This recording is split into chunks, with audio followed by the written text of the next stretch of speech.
حضرت امام زین العابدین علیہ السلام کی دعاؤں کا مجموعہ شائع ہو چکا ہے اور اس کا نام صحیفہ کاملہ ہے۔ اس میں سے ایک دعا جو امام زین العابدین علیہ السلام نے اللہ تعالیٰ کے حضور عاجزی کے سلسلے میں مانگی وہ کچھ اس طرح ہے۔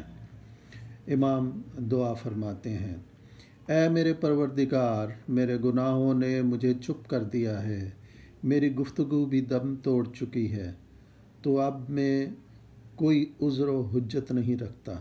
اس طرح میں اپنے رنج و مصیبت میں گرفتار، اپنے اعمال کے ہاتھوں میں گروی، اپنے گناہوں میں حیران و پریشان، مقصد سے سرگرداں اور منزل سے دور افتادہ ہوں۔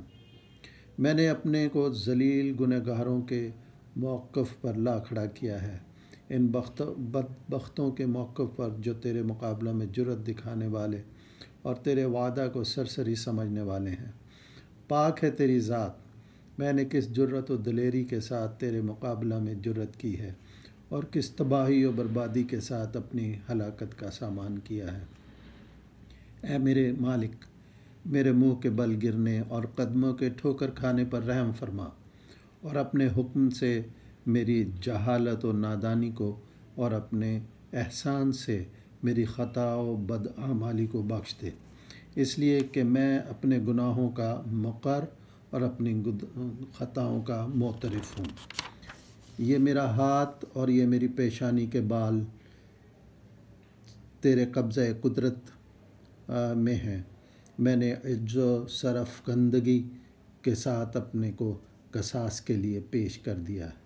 بار الہ میرے بڑھاپے، زندگی کے دنوں کے بیت جانے، موت کے سر پر منڈلانے اور میری ناتوانی، عاجزی اور بیچارگی پر رحم فرما۔ اے میرے مالک، جب دنیا سے میرا نام و نشان مٹ جائے اور لوگوں سے میری یاد محو ہو جائے اور ان لوگوں کی طرح جنہیں بھلا دیا جاتا ہے میں بھی بھلا دیے جانے والوں میں سے ہو جاؤں، تو مجھ پر رحم فرمانا۔ اے میرے مالک، میری صورت و حالت کے بدل جانے کے وقت جب میرا جسم کہنا، اعضاء درہم و برہم اور جوڑ و بند الگ الگ ہو جائیں تو مجھ پر ترس کھانا۔ ہائے میری غفلت و بے خبری اس سے جو اب میرے لیے چاہا جا رہا ہے۔ اے میرے مولا، حشر و نشر کے ہنگام مجھ پر رحم کرنا، اور اس دن میرا قیام اپنے دوستوں کے ساتھ اور میری واپسی اپنے دوست داروں کے ہمراہ اور میری منزل اپنی ہمسائیگی میں قرار دینا۔ اے تمام جہانوں کے پروردگار!